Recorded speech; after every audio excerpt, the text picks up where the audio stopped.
Hello, SLT Tribe. This is Mary Elizabeth with Sacred Love Tarot, and this is your collective general energy reading for today, January the 2nd, 2024. Many, many, many spiritual blessings to you all.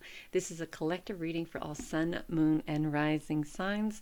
Thank you so very much for turning up and tuning in, for liking, subscribing, commenting, hitting the notification button, and sharing. Everything you do here helps this channel grow and is greatly, greatly, greatly appreciated. So let's get into it. Thank you, angels, archangels, ancestors, ascended masters, and divine white light. Thank you so very much for being present and allowing everyone here who watches to find the guidance in which they seek. Thank you so very much. The Hierophant, the Empress, and the Three of Pentacles. So I thought yesterday's reading was good with the Ten of Pentacles, the Ten of Cups, and what was it? The Ten of Pentacles, the Ten of Cups, and the Nine of Cups. But this is great, the Hierophant, the Empress, and the Three of Pentacles. So I kind of feel what Spirit is saying here is that there is no need for you to do anything drastic or extreme in regards to collaborating with Spirit or Source to find your way, your path, to find that universal inheritance, to find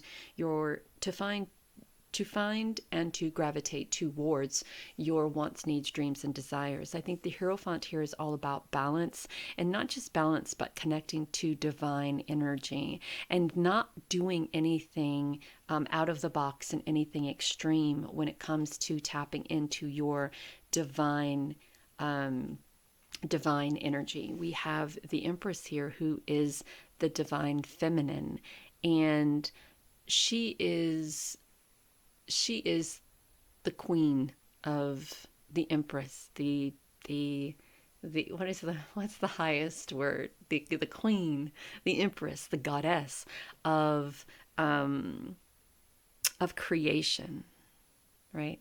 Fertile with so very much.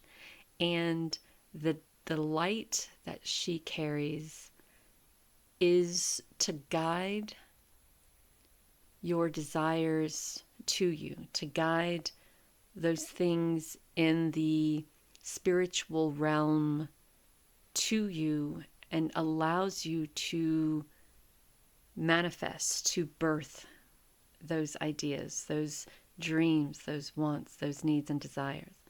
And there's a feeling here of stability. There's a feeling here of playfulness. There's a feeling here of loyalty. There's a feeling here of vitality and fertility. There's a feeling here of also peace, right?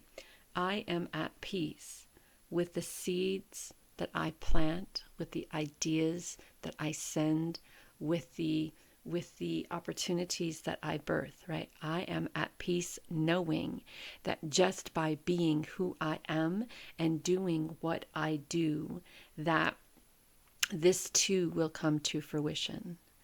The Hierophant, connecting with the higher realm, connecting with your angels and guides, not doing anything too extreme, coming into balance and stability, maybe meditating a little bit more, visualizing a little bit more. A lot of people have a hard time doing meditation, and there are many different ways you can do meditation. You can do a walking meditation.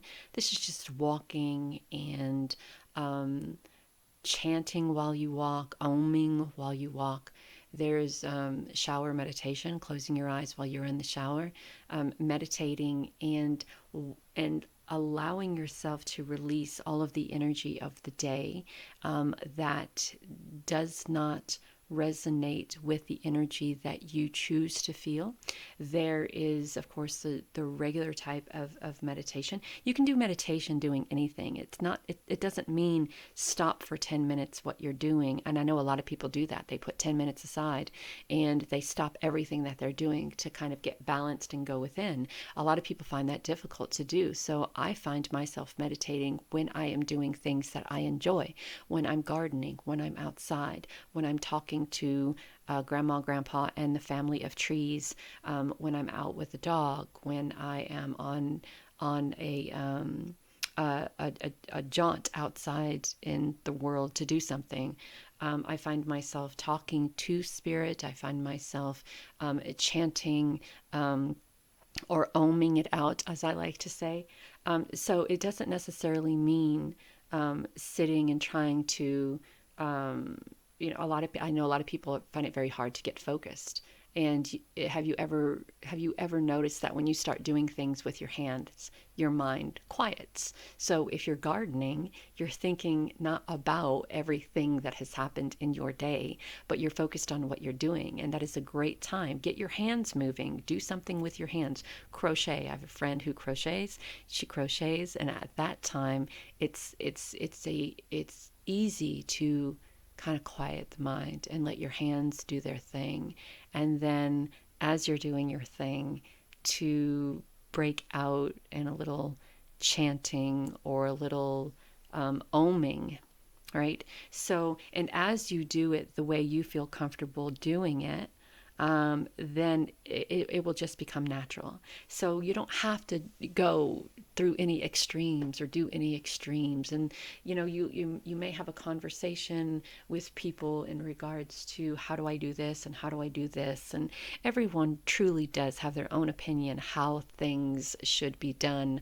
I offended somebody the other day when I said that we are a society of instant gratification people, and that some people really, really, really want to kind of take the shortcut through, the healing process or the learning process or the planting seed process. And most people don't recognize that this is work. It's work that we do on ourselves. It's work that we do internally and externally to heal and to move past the traumas and the trauma and the drama that that we have held over the years. So when you're in a conversation with people, and if you're at a place that we bring stability and balance, into ABCDE, they may try to convince you that their way is the best way for you to do this thing, the Hierophant and the Empress energy.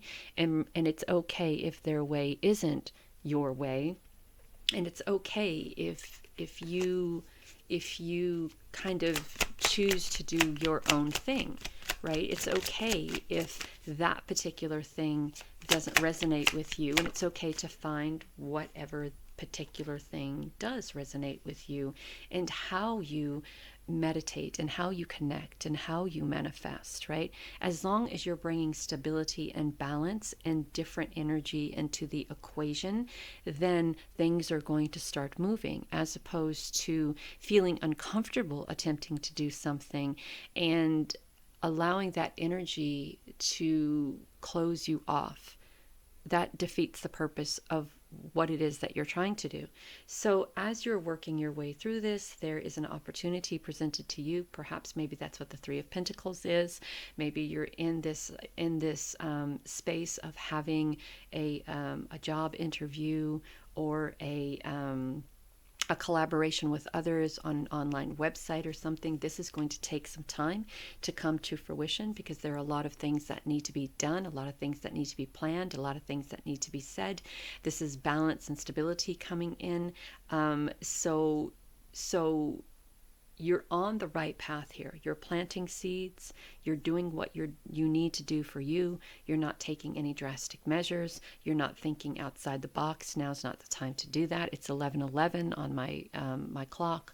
The Hierophant energy is balance again, balance and stability. So there's a lot of passion wrapped up in this opportunity.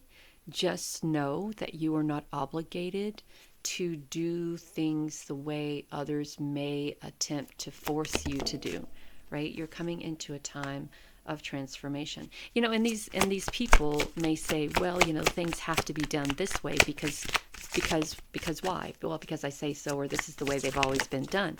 Well, what about change? What about transformation? What about inspiration, right? What about that? And if they are unable to see the transformation through inspiration, then perhaps maybe that isn't the place for you. There's a lot of new beginnings here for you. New beginnings with the Hierophant, new beginnings with the Empress, new beginnings with the transformation and the inspiration and the Knight of Pentacles, right?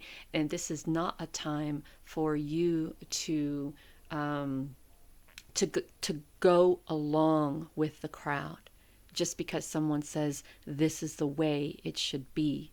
And if you feel that it doesn't work for you, then it is time to perhaps maybe do your own thing, right? And I don't think doing your own thing is the extreme. I think what the extreme would be is sticking with a situation and saying, yes, I'll do this because somebody says it's the best thing since sliced bread. Well, if you don't like bread and if you can't eat if you don't like bread and you can't eat bread, then why are you going along with the bread, right? So do something different.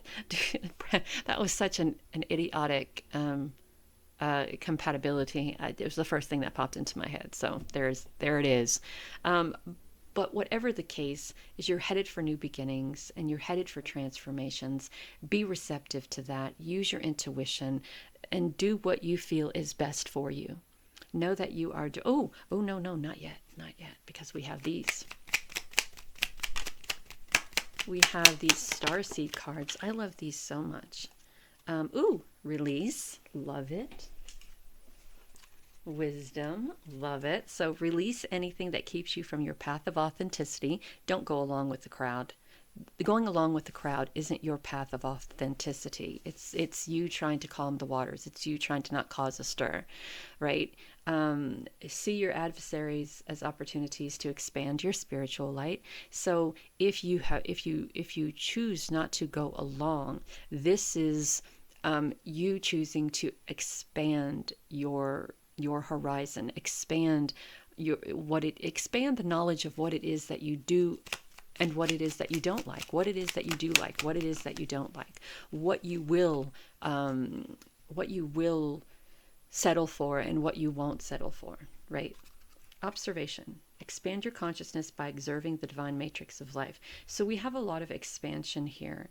We talk about expanding with the wisdom, expanding with the observation. We expand through transformation. We expand through new beginnings. We expand through inspiration. So instead of going with the crowd, expand your transformation through what inspires you, right? When you wake up in the morning, what is the first thing you think of? What's the first thing that you want to do? When you wake up in the morning, what makes you happy? What inspires you? You find that, and that is what's going to lead you to being receptive, not just being receptive, but nurturing this Empress energy, nurturing those seeds that you're planting. Know that you are divinely guided and loved. Talk soon.